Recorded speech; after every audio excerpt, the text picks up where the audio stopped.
Welcome back to More Than a Lumpy Jumper.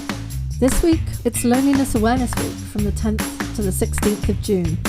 And the cold hard facts are that more and more people suffer from loneliness, isolation, and lack of community. And yet it's still stigmatised. The theme of the week is #random acts of connection. So we're talking about connection and why it impacts on leaders too. In Being Lonely in Leadership. Hello, is there anybody that... Hey Bobby. I'm just going to go, is there anybody there?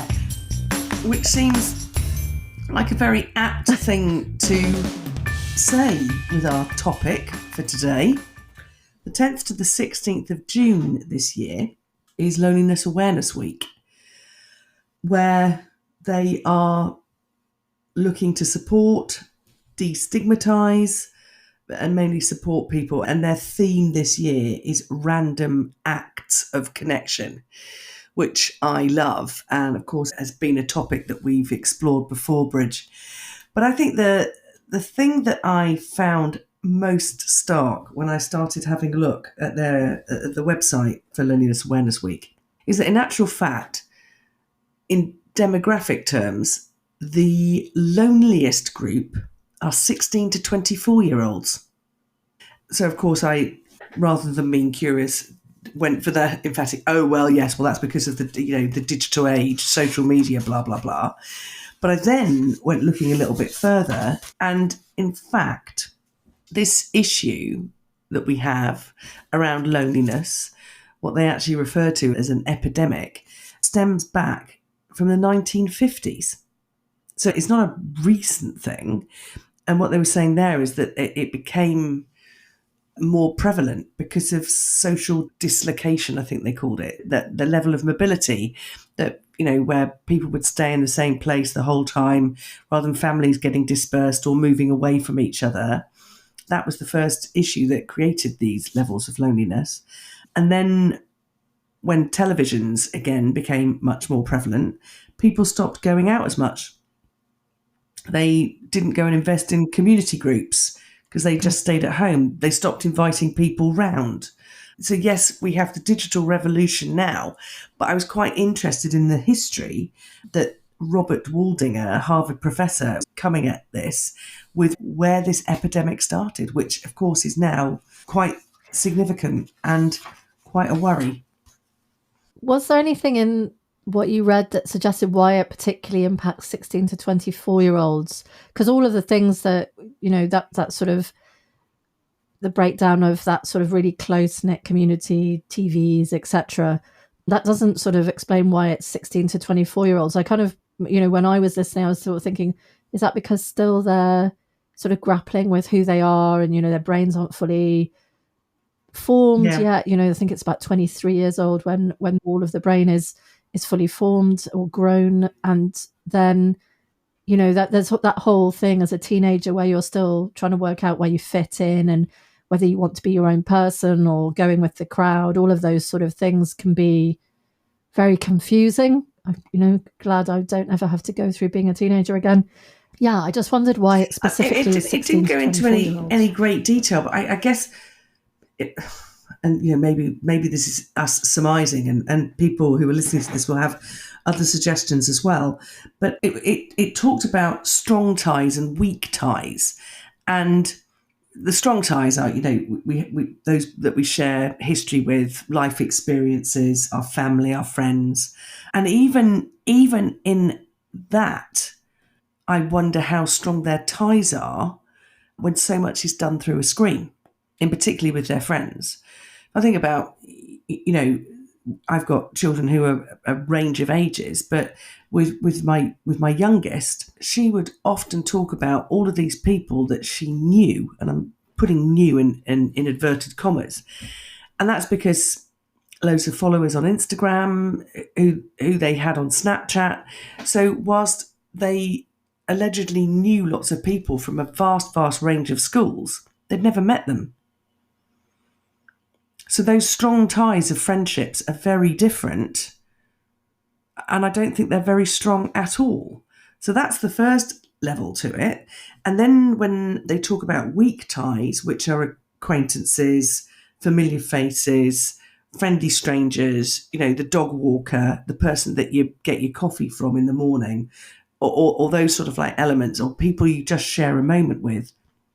Again, I am questioning quite how many of those moments that demographic have, again, if so much of their life is through the screen. When are they out in community groups? Often you'll see them in groups, and again, I'm making a mass generalisation, so forgive me, but more often than not, you'll see people, and you've seen that photography where people are all sitting down having a meal together, and everyone's got their phone out. Yeah. And then, of course, we talk about the things that they're actually looking at. How much does that end up engendering loneliness because you're not in the crowd with the shiny Instagram history, or you feel less worth? There's a whole host of things going on, I would imagine. But it was an interesting group because, of course, I just immediately imagined that, it would be the older age of the demographic, where again, of course, there are significant issues as well. But it was just interesting that what the research shows was that was the loneliest group, and I think that there are a whole range of reasons for that. Yeah, super interesting. I wouldn't have been the group that I would have pinned, I guess. I was interested, and I have to just say, at the moment, while we're talking about a really serious subject, I happen to have a song going around, an earworm going on in my head, because when I was doing my research, obviously the song that came up is Lonely Girl by Eddie Holman.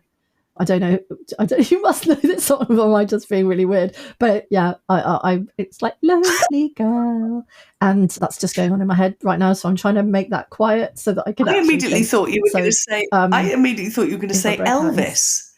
Are you did he sing a song about lonely tonight? girls as well? Oh yeah, okay. Yeah, that one didn't. Yeah, that one. I, however, wasn't the one that am came not up in my going head. to attempt to sing at all on a podcast recording like you have, you brave, crazy creature.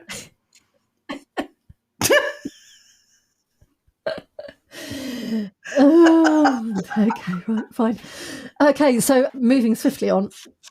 One of the reasons why loneliness is such an issue, and so we've identified that it's virtually epidemic proportions.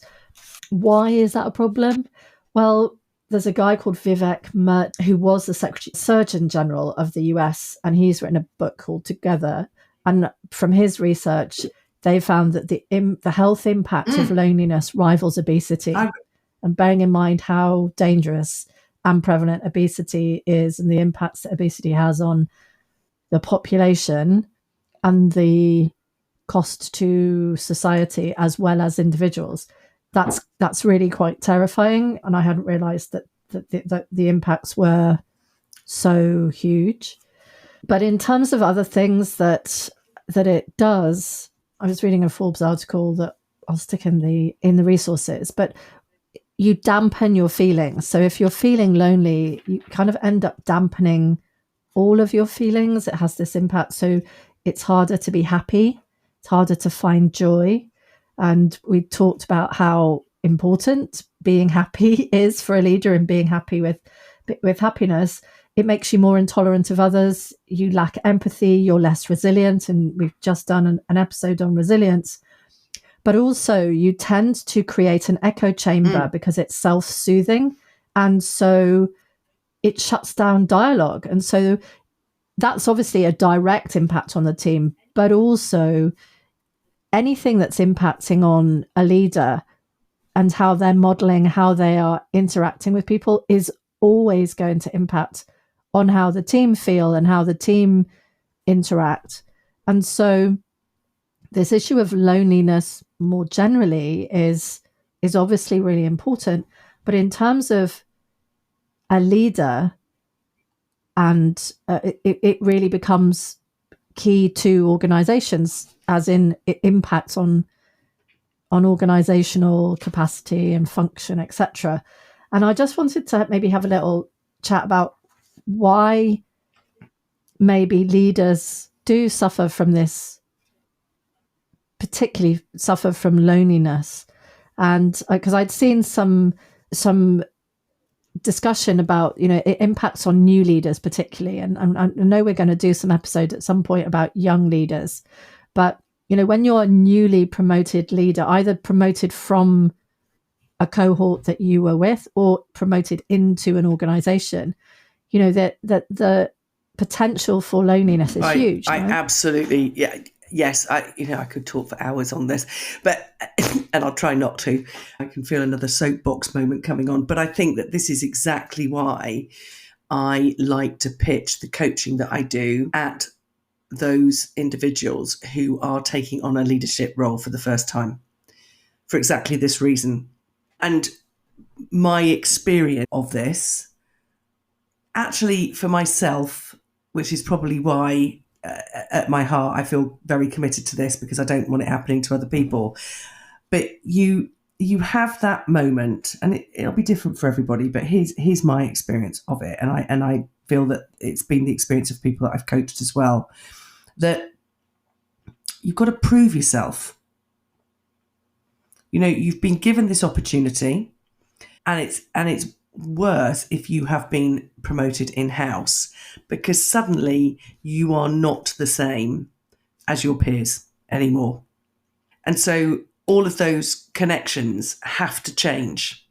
If those peers are making that tricky as well, you can become more and more isolated.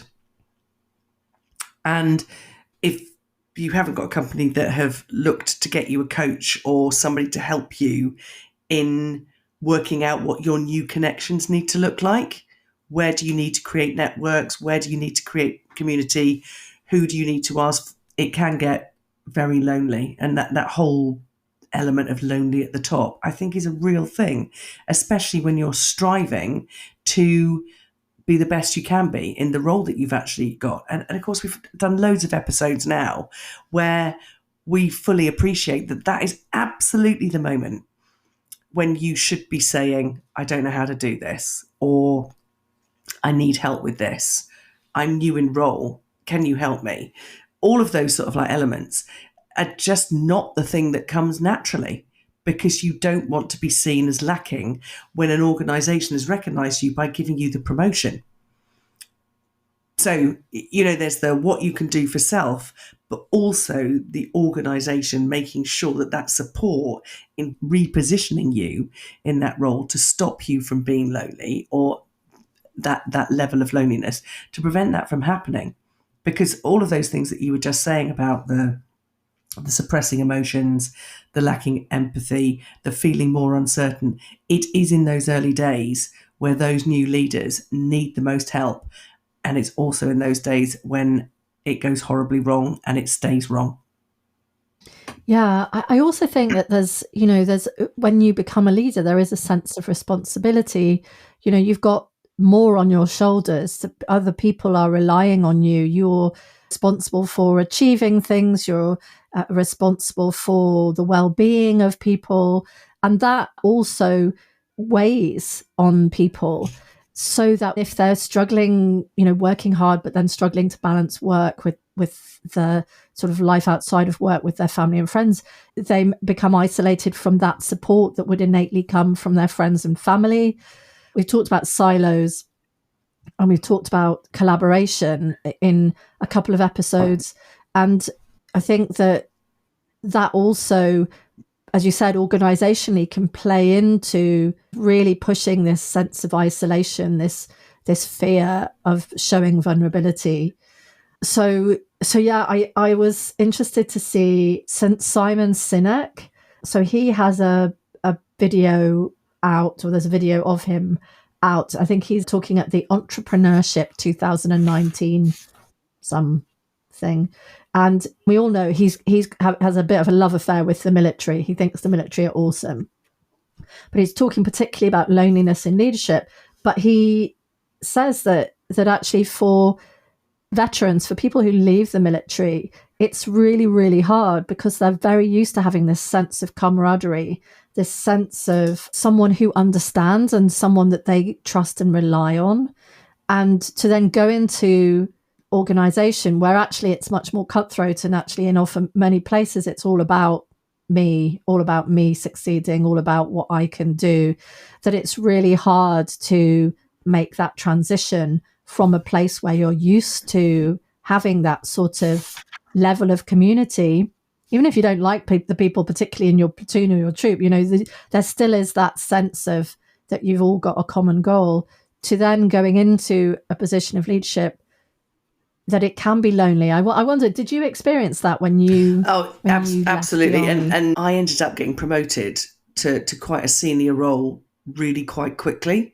As you know, within the first 2 years of leaving the army, I had a baby, and I was on an executive management team, and was super lonely because I hadn't worked out how to create a network, or join an advisory group, or get myself a coach, or the one thing that I did do, and this really, really helped, was that I was the person who was encouraging and pushing for us to have more training days where we could learn together, because that's neutral.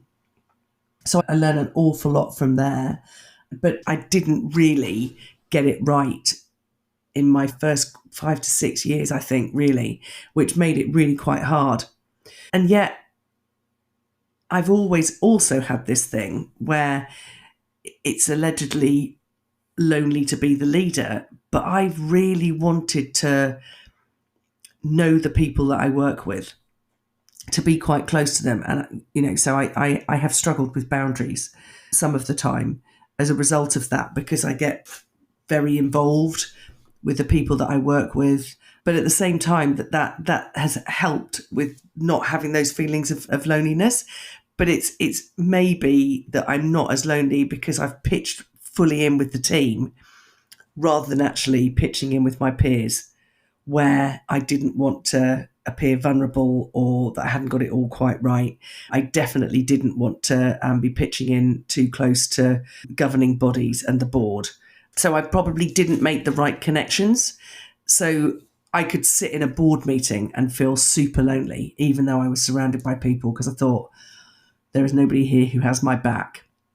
And I felt a little bit like that. I felt, it correlates, I think, with the imposter syndrome piece as well, that you didn't want to let anything on with the executive management team, who'd all been quite senior for much longer than I had. So that was a struggle. And I think this is the thing as well. There were often moments of feeling really, really lonely when surrounded by people, because I hadn't made the right connections. Yeah, I that's really interesting, because I always see you as a person who is really interested in people. And I think you told me a story of how your daughter is constantly embarrassed by you. Your youngest daughter is constantly embarrassed by you just having random conversations with people when you are out and about. And so, and I recall, I think we must have been talking about being in and being a great support network. So that episode where Yes. you talked about the 5 cups.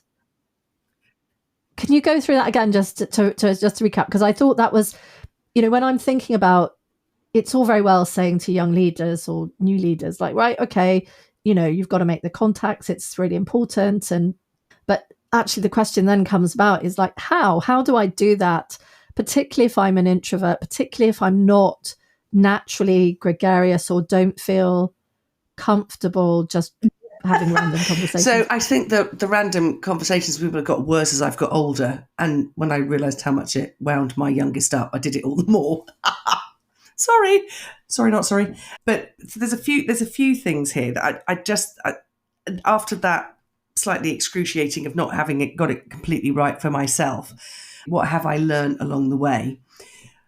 Well, there's 2 ways to go with this. And I think this works in both ways to answer the question. I have been around a lot of chief executives that I sense have been very lonely. They don't tend to have people to talk to, or they feel like they haven't got people to talk to. And that's why I've often been the person to go in and have random conversations with them, just to try to personalize things rather than this is the most senior person and you need to keep them at arm's length. So there is the giving them the opportunity, be that because of introversion or their lack of time, or they think that they're so busy, to stop them in their tracks, to have different types of conversation.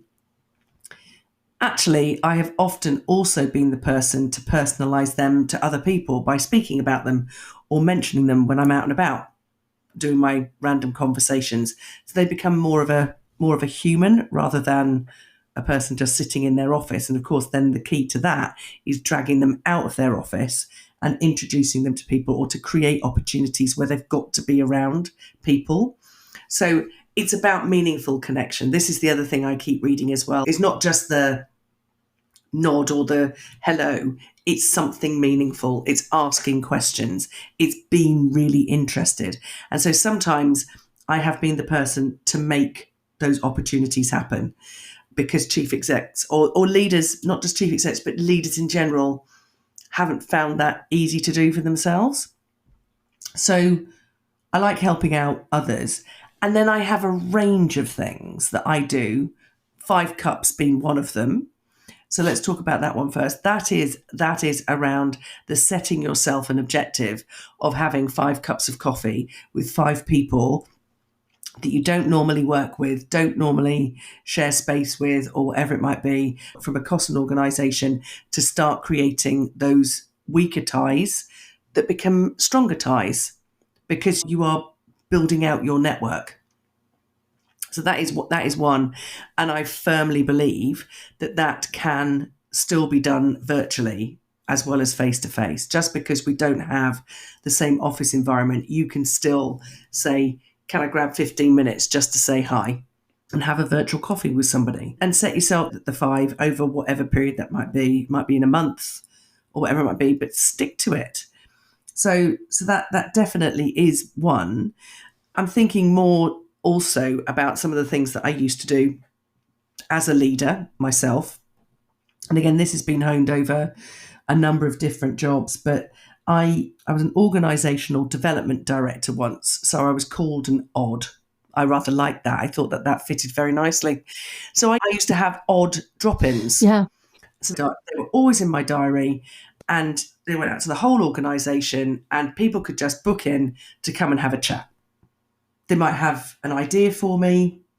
They might just want to get to know me. It didn't matter. And other people on the senior team that I was working on at the time said, "Oh, I've had those in my diary and nobody shows up, so I've taken them out." I said, "Well, they're not like to bloody well show up if you've taken them out of your diary." Whereas I always kept mine in, because I thought this is a win-win. Either people will turn up and I will get to have conversations with them, or I've got an hour, 2 hours where I get solitude. And Brilliant. Solitude is very different from loneliness, and we can come on to that. But they were always full. Always full. And the thing was, I got some brilliant ideas from team members that I was then able to put into practice, and it became such a ripple effect, because people would also leave my office and say, "Oh, I've just gone and had coffee with Bobby, and we're talking about X." So then the next person would come. So they were always full. So that was one, in making the time for it. I also used to jokingly talk about MUBWA, which is management by walking about. And again, it didn't matter if I was working in the hotels or if I was working in an office space, whatever it might be, I would wander around chatting to people, or I would go and sit in different desks. I think people probably found me very disruptive because, of course, I talked the whole time and they didn't get much work done. But it meant that they got to know me and I got to know them. And so, yes, my genuine interest in people, I tried to put things in place to make it easy to come and make connection with me. And I may well have said this one before, but the other thing for bringing down those barriers and being real, and this one might be just too much for some people, but during COVID, myself and my team had Fancy Dress Fridays.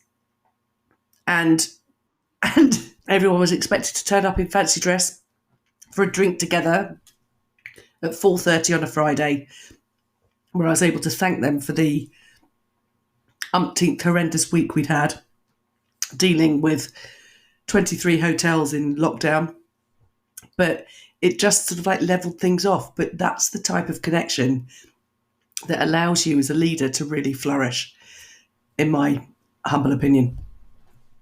Thank you so much for that. Loads of great ideas. Yeah, managing by walking about. I think I've seen that in practice with a couple of people that I worked with, and I do recall, it was really interesting to see how different people perceived it. So those people who adhere maybe to a more old-fashioned view of leadership, where and being just being present in the office and just sort of telling everyone what to do, were really sort of dismissive of the amount of time that this particular boss spent just making connections and going, trying to break down those silos, trying to find out what was going on and see whether there was anything that, any planning that would benefit from our input, or anything that we would benefit from. But for me, it was very obvious that actually the work that he did, being out of the office, having coffee, not being obviously productive, was actually really much more productive than a lot of the other nonsense that went on. And it makes me, you've been talking about strong and weak connections, and that reminded me, as a person who has not always loved networking, when I first arrived in Ireland, I went to a really interesting talk by a guy called Kingsley Aitken, and so not to be confused with Kingsley Amis, the author. And he is a networking specialist. He talked about this idea of why people don't like networking, and also a slightly weird idea that everyone thinks networking is about what you can get out of a situation. And that's why people feel a little bit like it's a little bit dirty, or it's a little bit transactional. And he was saying, look, all it is about making connections, and making strong and weak connections, and just knowing, so that you know someone, or you recognize the face, or you've heard their name and you know what they do, so that in the future, maybe 2 years down the line, if something comes up, you can put two and two together. And even if that's linking another weak connection with another weak connection and putting them to create something wonderful, actually, all of those things are really important, and often more important than only having strong connections. And so I'll put the link to his work on the website. But I also had this month of connections last month in April, when we'd been doing some research on collaboration, I think, and had this idea of loneliness had come up, or this idea of isolation.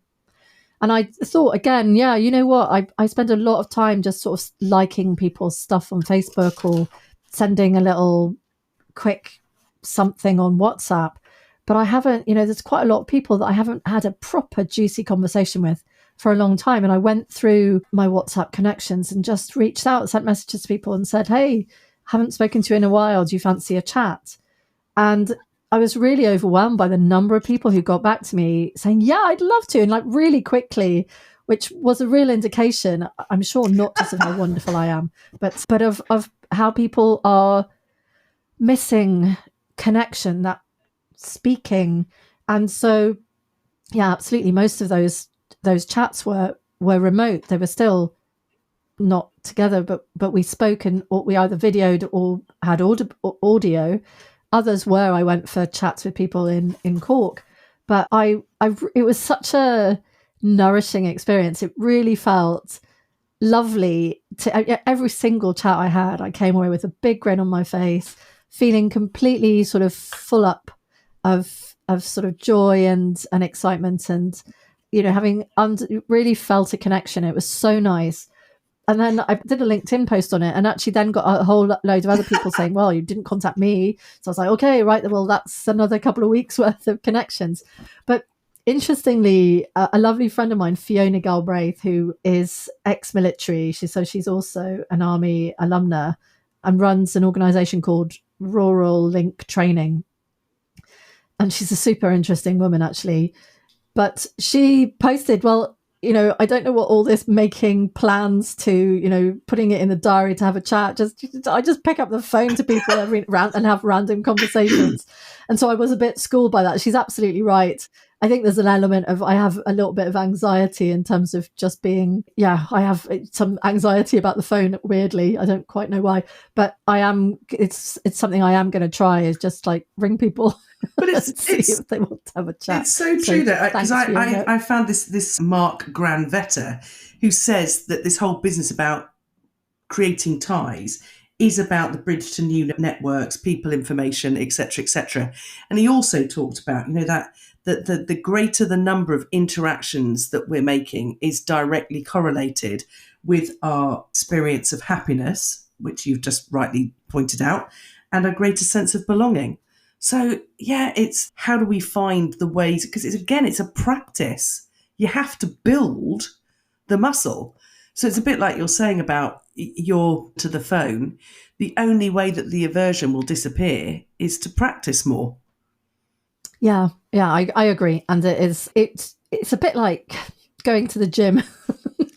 You know that you ought to, and also you usually feel great afterwards. But it's just getting the gym kit on, and there are days when I just don't feel like talking to anybody. But more often than not, I mean, Ash is like, oh my God, who are you talking to now? We were saying, I've been away recently with him, and again, just randomly talking to people, and I get told all sorts. It is quite amazing, the things that you learn about people, and I can't think where I was reading this, but the sort of the unexpected connections, and I was wanted to share this because these are, if you're looking to practice or strengthen the muscle, I sometimes think that I actually ought to stave off this muscle a little bit, because as we've said, drives my family mad, because I'll talk to anyone and everybody. But this is so true. These 4 little practices. First one is eye contact. So when I'm out and about, I will often just randomly smile at people, and that usually starts a conversation, as Ash has got his head buried in his hands somewhere, going, "Oh, for God, here she goes again." The next one is triangulation. I love this, where you comment on a third thing. So, if you see a picture, or I don't know, or somebody walking straight, I don't know what it might be, but you comment on it to somebody else. That usually starts a conversation. The third one is noticing. So giving a compliment. If you've ever complimented somebody about their dog or their baby, you usually end up in conversation with them. Yesterday, I had a conversation with a lady because I said I liked her earrings. And I then found out within 15 minutes where she lived, what her husband did, how she'd moved from America to France. And so it went on as a result of saying, I like your earrings. So, it's astonishing how quickly you can establish some level of rapport. And then the fourth one is disclosure. And whoever it was that I was talking to who was saying about these things, is that level of vulnerability, you can be asking what you think is quite an innocent question. So, oh, what does your partner do? And the person comes back and says, oh, well, actually, they died 2 years ago. You're like, oh God, that's not what I was expecting. But more often than not, somebody will then offer something back. So suddenly you've reached another utterly different depth that you weren't expecting. But I, as I say, I just think connections between people and how they are come by is just always of interest and exciting for me, which is why I end up in so much trouble with my family all the time, because people are just genuinely really interesting.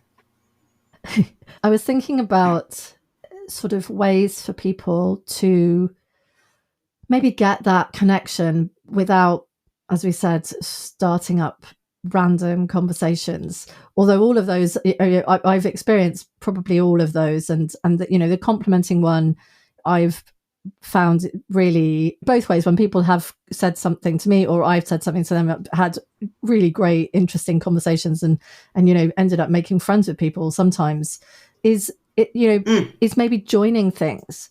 We talked about this a while ago in terms of, I think we were talking again, the support network episode where you talked about the choir.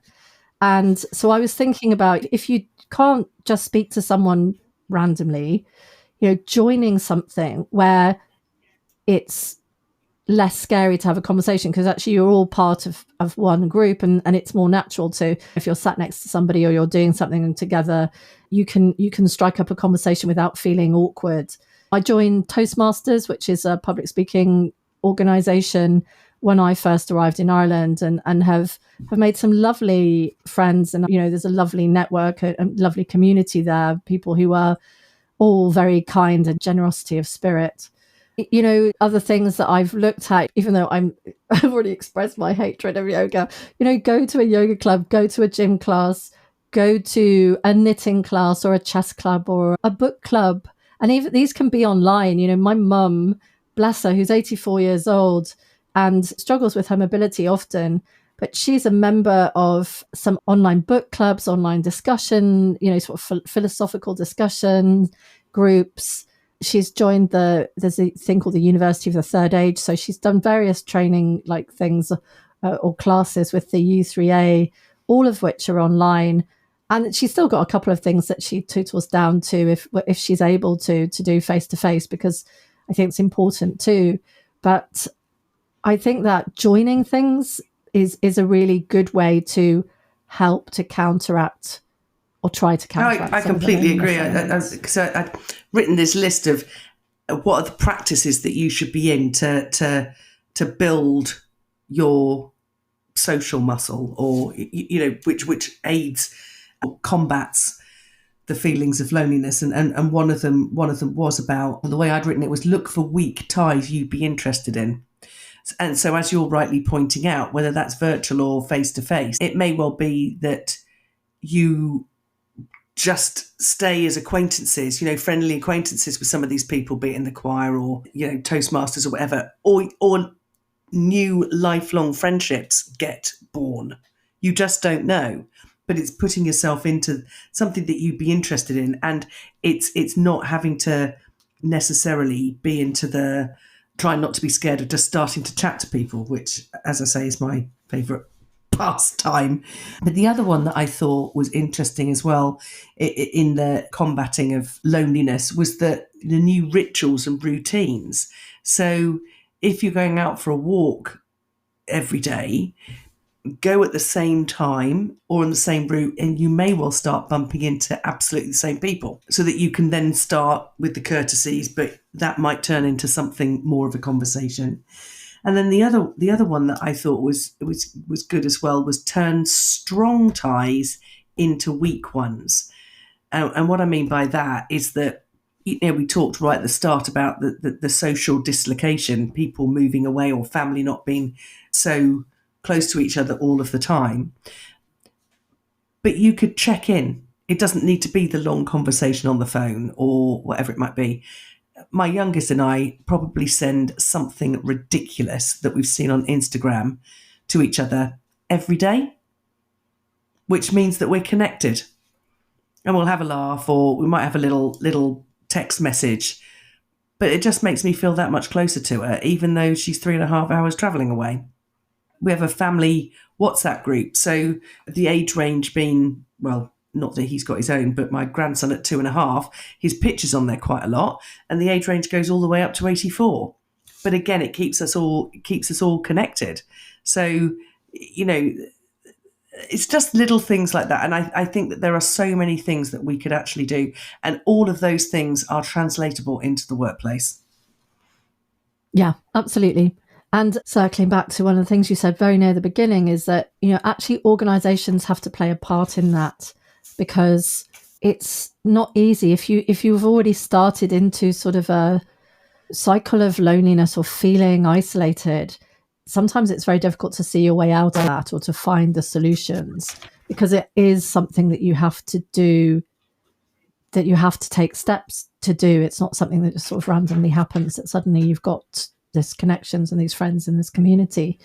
So, organizations putting into place things that make it easier, or that push a little bit, or just create the environment where that sort of sense exists already, I think is really important. And particularly if we're talking about young leaders, and if that age group of 16 to 24, many people are starting their first leadership role within that time frame. Absolutely. And I think, there's the few examples that I gave that of things that I did myself, but, I urge organisations, another of my soapbox, but yes, you need appraisals, but you need regular bloody check-ins just when you're all together. How's it going?